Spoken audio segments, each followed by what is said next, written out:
ranking each UFC division's last title fight. What is up, boys? We are back, and like I just said, we're going to be going through every UFC division's last title fight. We're going to be ranking it based on entertainment, based on how good the fight was, based on if it had name value in it, if it didn't have name value in it. And yeah, before we get into that, I want to say make sure to subscribe, man. It takes 1 second. We are at like 940 subscribers, and it would mean the world to me, man. It takes 1 second, man. We're a small channel trying to grow. Just subscribe. But without further ado, let's get into it. So the worst title fight recently is gonna be Alex Pereira versus Magomed Ankalaev. It was a very bad fight, I gotta say, man. I hate to be that guy, but I'm gonna be that guy. The whole UFC 313 card was not that good. I made a video ranking the last 10 UFC cards a couple weeks ago, so make sure you go check that video out. Completely different video, guys. I'm totally not running out of ideas, but still, Magomed Ankalaev versus Alex Pereira, it was a very boring fight, man. You can't deny that. Light heavyweight is coming in at last place because realistically, Alex Pereira, he has a name value. He is one of the biggest stars in the UFC, but it was a very boring fight. At the end of the day, you can't deny that. You know, at first watch, you may have been watching, you may have been thinking, okay, this is a very competitive, this is a very close fight.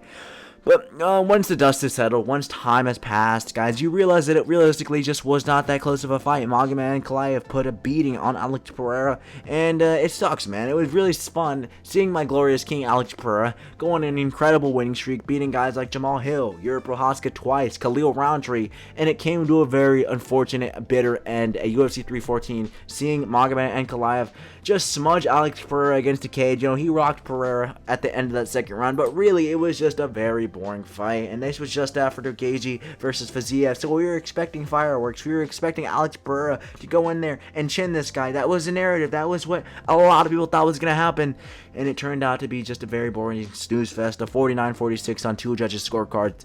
Very, very underwhelming. So light heavyweight is in last place. Moving on to number 7. At number 7, we have Bantamweight, Sean O'Malley versus Merab Dvalishvili. This fight, it was a very bad fight. I gotta say, man, I'm a Sean O'Malley fan myself. Call it recency bias, call it bias in general. Just because I was really mad that Sean O'Malley lost, that might be part of it, but I think most fans can agree that this was 2 rounds. You know, it's not like it went on for a crazy amount of time, but in those 2 rounds, it was a decently fun fight. You know, Sean O'Malley didn't have much moments, but Merab was actually doing decent on the feet, and it was getting fun, man. Maybe we were about to see Merab chin O'Malley, who knows, but Sean O'Malley actually got taken down, and he actually got finished by Merab. You know, this probably would have been last place if Merab just laid on O'Malley just like the first fight, but still, Merab actually got a finish. That doesn't happen a lot, guys. In case you're new to MMA, Merab doesn't get finishes. Merab's learning how to do finishes, so the division's kind of cooked if Merab knows how to actually submit people now. But Sean O'Malley versus Merab Dvalishvili 2. The first fight was just a pretty boring fight in the spirit, and the second fight, it ended in the second round. So there's not a lot of things to judge here. It was just a quick fight. Merab pieced up Sean O'Malley on the feet. Or was this the third round? I think it was the third round, actually. I don't even remember. Yeah, I think this was the third round. But still, Merab went in there, and he just completely dominated Sean O'Malley. This fight was just a little bit more one-sided than the first fight. The first fight was actually decently close. That's a hot take some of you guys aren't ready for. But the second fight was a complete and utter battering from start to finish. Merab was able to take him down a couple times. Sean O'Malley looked the same he did in the first fight. A very bland and boring fight. You know, like I said, it was fun seeing Merab be able to land some sneaky overhand rights and stuff, and then he was able to take Sean O'Malley down and submit him with a weird, like, kind of ninja choke, guillotine choke, whatever you want to call it. But Merab actually got a finish. That does put this a little bit higher. It probably would have been last place if Merab laid on O'Malley for 5 rounds. But Bantamweight, you're coming in at number 7. Decent fight, but didn't last very long, did it? Moving on. Number 6, Alessandro Pantoja versus Guy France. Look how tough this picture is, dude. Pantoja's so tough. Call me a Pantoja glazer, I don't care. But Pantoja, the kid is good. He's one of the best flyweights of all time. Pantoja is not a featherweight, but Pantoja is one of the best flyweights of all time. And really, it was just a one-sided beatdown. At UFC 317, this took place. Kai France, the narrative around this guy was, oh, maybe you can chin Pantoja, man. Maybe their first fight was closer than a lot of people think. And then the kid went in there, and he had a very boring fight with Pantoja, who was very one-sided. Maybe it wasn't boring, you know, but it was just very one-sided. Pantoja went in there, and he was able to dominate Kai France from start to finish. I think I had it 2-0 going into that third round. Then Pantoja locked in the submission, locked in a deep rear naked choke. Pantoja has one of the best rear naked chokes in the game, by the way. But still, Pantoja dominated this guy on the feet. He was able to take him down really easily. He was able to take him down, I think, every takedown attempt he had. And it wasn't back and forth. You know, you notice that a lot of the fights towards the bottom, Pereira versus Magomed Ankalaev are pretty one-sided. O'Malley versus Merab, pretty one-sided. And this fight was also pretty one-sided. And really, guys, this is a very hard list to make. Like, each division's last title fight, there hasn't been a lot of good main events recently. Like, I don't know if you guys have realized that, but the last couple main events we've gotten at pay-per-views has just been mediocre. I mean, UFC 318 was good, but that wasn't even for a real title, so this doesn't even make the video. But still, Pantoja versus Kaya Sakura. Kaya Sakura is fighting this weekend. Kai Kara France, look at this fraud, just brutally flatlined out on the canvas. A very one-sided beatdown from Pantoja, and it's just about as one-sided, just about as exciting as a beatdown can get. Moving in, number 5, we have UFC 309's main event. Heavyweight is at number 5. This was not a bad fight. Okay, it was. The finish was cool. The finish was cool, I'll tell you that. And it's a little bit more special when we have two greatest of all times. You know, we have Stipe Miocic, who is the heavyweight GOAT on a lot of people's eyes, and we have Jon Jones, who is the light heavyweight GOAT, along with just being the GOAT of the entire sport in a lot of people's eyes. Not mine, guys. Demetrius Johnson clears, but still, a lot of people value both of these guys as GOATs. Jon Jones was calling it a mega fight, even though this fight was like happening way too late in these guys' careers. But still, it was a decent fight. You know, Stipe Miocic just really wasn't able to do much, but Jon Jones was able to clip farm against this guy. He was able to have a lot of fun moments, and the lead up to this fight was cool. I know I'm not really counting the lead up to this fight, but it was still cool. Jon Jones had a cool finish, like I said. Spinning back kick wasn't really expected. Maybe this should be lower. It probably should be lower, but I think then just the name value in this fight carries us a lot, especially with Jon Jones going out there with the whole Tom Aspinall situation. You know, we really didn't have any answers on that situation back then, so a lot of people were tuned into this fight. A lot of people were watching.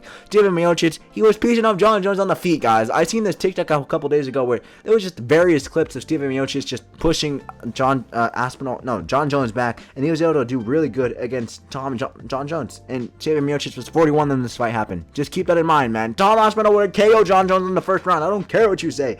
Jon Jones, Stipe Miocic, you're here. Pretty boring fight, but cool finish. And both of these guys have name value. So, moving on to number 4. From here on, all these fights are pretty good. You know, I'm not going to hate on anymore. All of these fights are pretty good. Dricus Du Plessis versus Sean Strickland, brother. This was an actually decent fight, you know. It was a total beatdown, you know, don't get me wrong. But there was a lot of fun moments in this fight. There was a lot of interesting moments. There's a lot of moments where Dricus Du Plessis would do some spinning crap, you know. He landed a nice spinning elbow on Strickland. You know, he was able to land some nice overhands like the one in the photo. And he was also able to just crack Sean Strickland's nose. Then Strickland popped it back into place. So the main event, it wasn't that bad. You know, it wasn't really entertaining. It was just Strickland getting beat down. Strickland...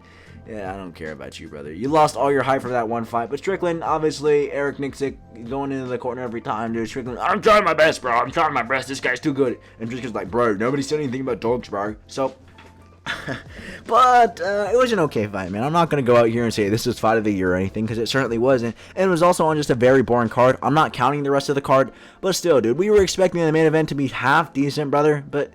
It was half decent. I'm not saying it wasn't half decent, but it was just, we would have expected a little bit more about it from Sean Strickland, considering how close the first fight was. You know, Sean Strickland does have a style where once you face it once, it's pretty easy to face it again. You know, he's just a very one-sided fighter. He doesn't change his style much at all, and that is pretty much Sean Strickland's biggest weakness. But Dricus Du Plessis, he's fighting Khamzat Chimaev this weekend, and he's probably going to lose. But still, we'll see, man. We'll see. Moving on, number 3. I had to pull out this picture, guys. I'm sorry. I'm sorry to be that guy, but I had to pull out this picture. I had to pull out what happened on June 28th of 2025. One of the saddest moments in MMA history. Look at the look on Mark Goddard's face. Mark Goddard just looking in Charles Oliveira's eyes, trying to stop like a murder scene, dude. Ilia Topuria didn't have to put those 2 O's on my glorious king, man. You didn't have to, but... Still, guys, these guys both have name value. Ilia Topuria is one of the biggest names in the sport, and it just had big fight feels, man. I can't explain it. Like, UFC 317 leading up to this fight, Islam Makhachev vacated the title. Ilia Topuria was moving up a division, dude, knocking out Volkanovski and Max Holloway. He has so much name value. He has so much power. Charles Oliveira is a former champion with 2 title defenses, pretty much. Very big fight, dude. It had big name value, and we pretty much knew Ilia Topuria was gonna win it. But still, dude, it was a very fun fight for the time it lasted, man. It was back and forth for some moments. Charles Oliveira landed a nasty elbow on Ilia Topuria's forehead. Then the clinch work, Ilia Topuria was able to reverse a takedown. Then these guys got back up on the feet, and it was over. So there wasn't a lot to judge it based off of, man. It was about a 2-minute fight. Ilia Topuria went in there. He caught Ilia Topuria caught Charles Oliveira with like a right. I'm forgetting. I think it was a right hand. And obviously, we've seen Charles Oliveira face plant to the canvas, not quite literally, but back plant to the canvas. A very brutally knockout, and it was very very interesting, man, to say the least. I'm not going to say it was interesting, and I'm not going to say it was entertaining seeing Charles Oliveira get knocked out like that, but it was kind of entertaining seeing Charles Oliveira get knocked out like that. Don't hate on me, guys, but, you know, this fight had big fight feels. We got a massive finish in this fight, and a massive title implication. Dude, Ilia Topuria is the lightweight champion, and maybe we could see Islam Makhachev versus Ilia Topuria in the future. That's what this fight means, man, but... moving on, number 2, we have Volkanovski versus Diego Lopez, and this was one of the best fights this year. I gotta say, man, this is a very back and forth fight. I did not get to watch this fight live, so maybe there's a bit of a bias for me. Maybe this could have been won, but I didn't watch this fight live, man. I didn't see it. I had prior commitments, and I rewatched it the next day. And it was still a very fun fight, dude. There was a lot of adversity Volk faced, you know, leading up to this fight. Volkanovski is one of the best featherweights of all time, so obviously the name value is there. Then we had Diego Lopez, a big up-and-coming star, and it was a very fun fight, man. Like I said, back and forth for a lot of moments. I think I had it 3-2 probably. I think Volk got rocked at the end of that second round where he got knocked down, so that was pretty interesting. It was pretty interesting to see Volk get pieced up, and sometimes, you know, Volk's face at the end of the fight was looking gnarly. Meanwhile, Diego Lopez's face was also looking gnarly. Both of these guys went to war for our entertainment after just a very stacked card. Like I said, I'm not counting the rest of the card, but still, it was nice just having a really great card in this fight to top it off. Volk getting the belt back also added a little bit something to it. You know, we got the feel-good moment. We got Volk finally getting his belt back. We got Volk finally getting his feel-good moment back in the win column after 2 straight losses, getting chinned brutally. He is our featherweight champion. So Volkanovski, we're happy to see you here, buddy, beating Diego Lopez. And it was a pretty clear win for Diego Lopez, or not a clear win for Diego Lopez. It was a pretty clear win for Volkanovski, but it still was a fun fight, dude. I mean, it wasn't a completely one-sided beatdown, too. Diego Lopez had his moments, and it was certainly an interesting one. And moving on to number 1, I think you guys knew this had to be here, dude. Let me tell you about the kid Jack Della Maddalena versus Belal Muhammad. Arguably the fight of the year. One of the best fights I've ever seen in a while, dude. I mean, JDM, he's always been known as an entertaining fighter. Not necessarily fight of the year contender guy, but Belal Muhammad. People talked about this guy like he was going to put on a snooze fest. One of the most boring fighters in the UFC. And he went out there and he delivered, dude. He put on a great showing against a great fighter in JDM. Both of these guys went to war, dude. I mean, Belal Muhammad, he went out there. He didn't follow the game plan. He wanted to put on a very entertaining scrap, dude. It's kind of sad, man. Belal Muhammad, he really tried to put on a show for the fans, and the fans still hated him. But Belal Muhammad completely abandoned the game plan, dude. This guy didn't shoot any real takedowns until the 4th and 5th round. And then his striking looked decent. He was able to take not a couple rounds, but he was able to take a round off JDM in the striking. Very back and forth fight, dude. Belal Muhammad, you could have had it, buddy, but you fumbled. I had it 3-2. A lot of people had it 49-46, but one of the best fights of this year, dude. Both of these guys were looking gnarly at the end of the fight.